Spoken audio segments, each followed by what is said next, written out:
administrations, 2 Republican and 1 Democratic. I joined the State Department in 2006 after serving in the Department of Homeland Security under Secretary Michael Chertoff. It was with great pride and conviction that I swore an oath to uphold and defend the Constitution, administered by a personal hero of mine, former Secretary of State Condoleezza Rice. As a career officer, I am committed to serving the American people and advancing American interests abroad in support of the President's foreign policy objectives.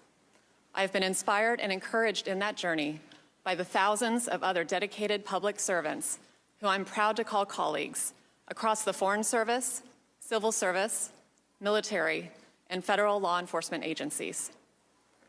I have served overseas tours in Kingston, Jamaica, Beirut, Lebanon, and London, United Kingdom. I have worked to implement humanitarian assistance programs to serve millions of victims of the Syria conflict and served as an advisor on Middle East issues to the Deputy Secretary of State. And this spring, it was the greatest honor of my career to be asked to serve as a special advisor to the Vice President for Europe and Russia. Over the past 8 months, I have been privileged to work with the dedicated and capable men and women of the Office of the Vice President to advance the administration's agenda. I have also worked closely with talented and committed colleagues at the National Security Council, State Department, Department of Defense, and other agencies to advance and promote U.S. foreign policy objectives. In this capacity, I have advised and prepared the Vice President for engagements related to Ukraine. As you are aware, on November 7th, I appeared before the committee for a closed-door deposition pursuant to a subpoena. I would like to take this opportunity to briefly summarize my recollection of some of the events I expect the committee may ask me about. On April 21st, Volodymyr Zelensky won the Ukrainian presidential election. On April 23rd, the Vice President called to congratulate President-elect Zelensky. During the call, which I participated in, the Vice President accepted an invitation to attend President-elect Zelensky's upcoming inauguration, providing that the scheduling worked out. The Vice President had only a narrow window of availability at the end of May, and the Ukrainian Parliament would not meet to set a date for the inauguration until after May 14th. As a result, we did not expect to know whether the Vice President could attend until May 14th at the earliest, and we made only preliminary trip preparations in early May. On May 13th, an assistant to the Vice President's Chief of Staff called and informed me that President Trump had decided that the Vice President would not attend the inauguration in Ukraine. She did not provide any further explanation. I relayed that instruction to others involved in planning the potential trip.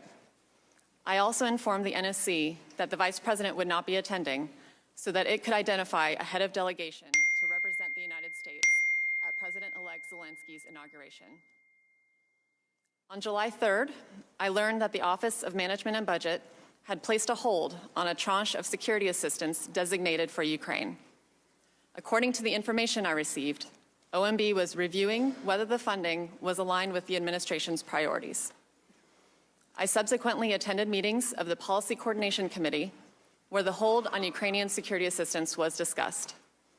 During those meetings, representatives of the state and defense departments advocated that the hold should be lifted, and OMB representatives reported that the White House Chief of Staff had directed that the hold should remain in place. On September 11th, I learned that the hold on security assistance for Ukraine had been released. I have never learned what prompted that decision.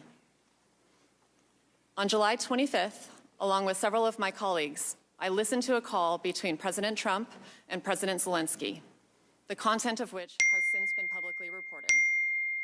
Prior to July 25th, I had participated in roughly a dozen other presidential phone calls. During my closed-door deposition, members of the committee asked about my personal views and whether I had any concerns about the July 25th call.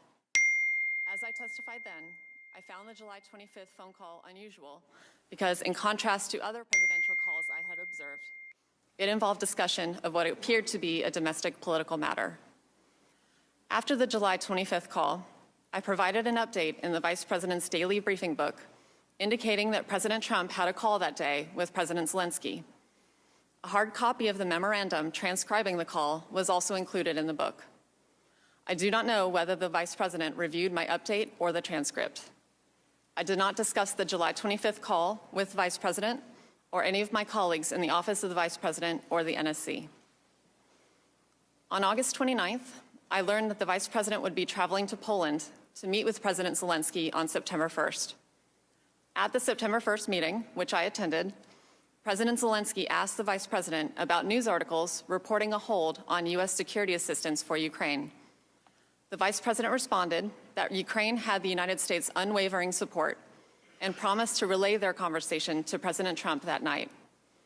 During the September 1st meeting, neither the Vice President nor President Zelensky mentioned the specific investigations discussed during the July 25th phone call. Thank you again for the opportunity to provide this statement. I'd be happy to answer any questions.